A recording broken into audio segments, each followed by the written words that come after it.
Hi, in this video, I'm looking at this modeling problem where we've got a farmer who wants to set up a rectangular pen with 120 meters of temporary fencing against an existing straight fence.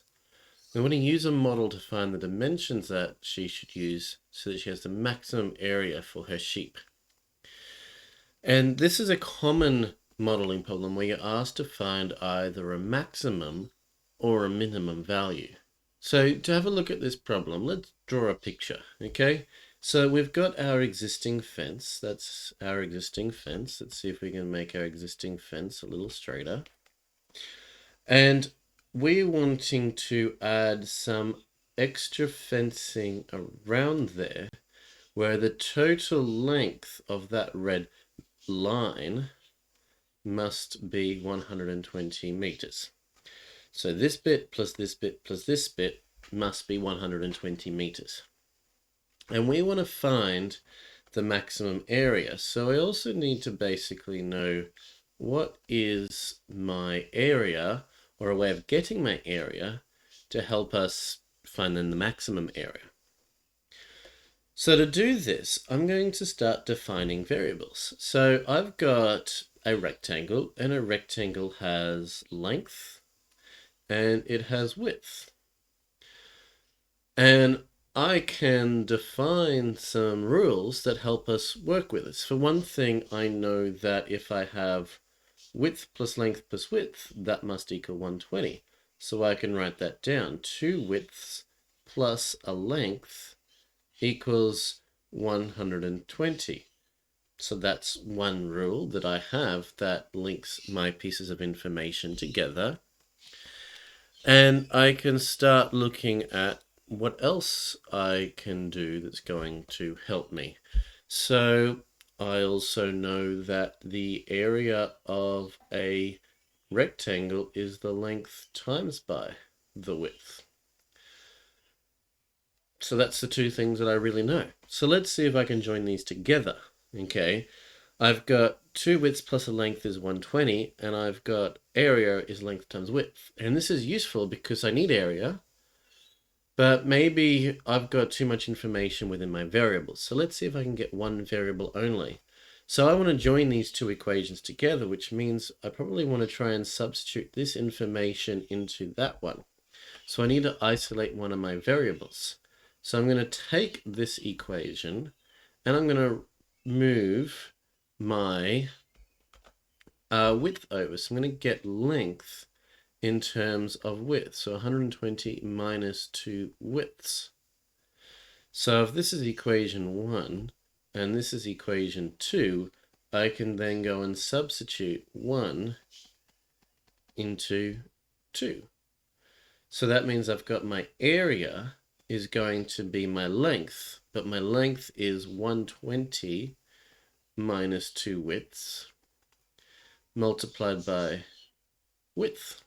So now I've got this equation here, and it's a quadratic, and I can expand it out to show that it's a quadratic. I can have 120 width minus 2 width squared if I expand it.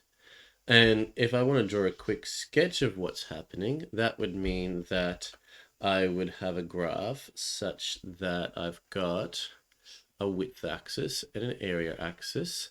And it would make sense that if I've got no width, then I would have 0 area. So it's going to come through there. It's going to get bigger at some point, and then it's going to start getting smaller. And this point, well, logically, that would be when my width is set to a point where I've got no length, and that would be if my width is 60. Because if I go back up to my diagram, if my width is 60, then my entire length has to be 120. So I've got 60 up, 60 down, and there's no distance there. So that's 0 by 60, which would have an area of 0. And so now what I'm chasing is slightly to the left of that point there, which is my max area.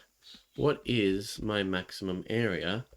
And I'm going to do that by finding my turning point, because my turning point is my maximum.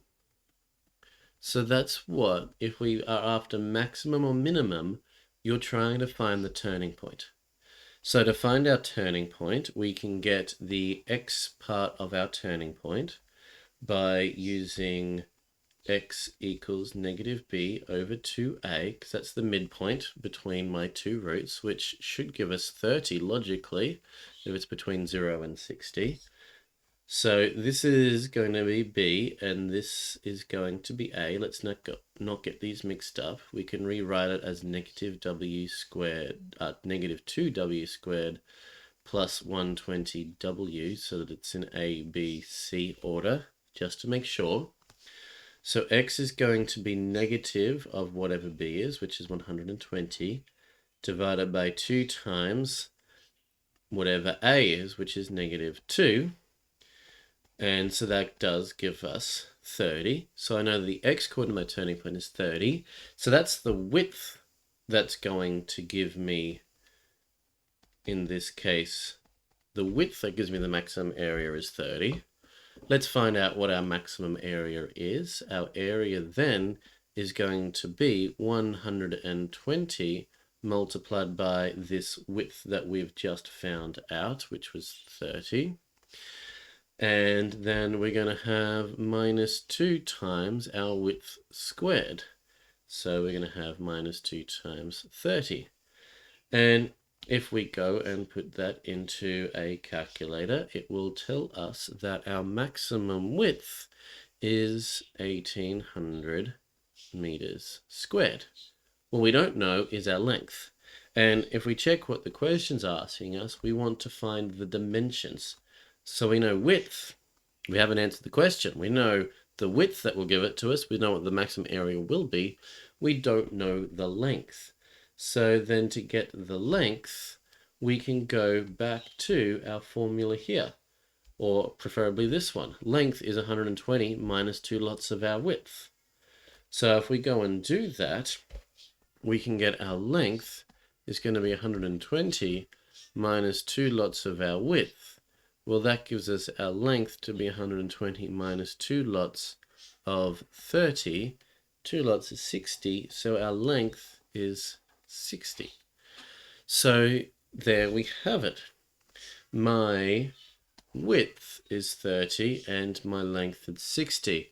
And if I was to do this on an exam, I'd probably be expected to write an worded answer, because I got a worded question. The maximum area will be given by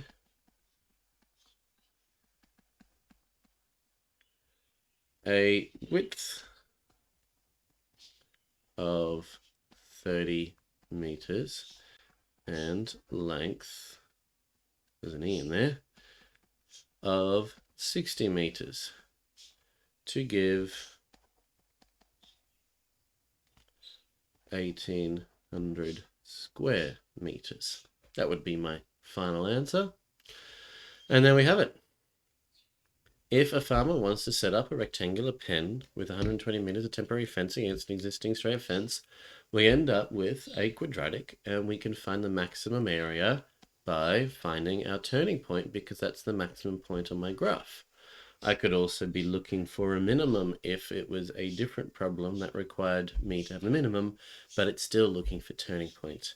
So if you have a question that asks you for maximum or minimum, you're looking for the turning point.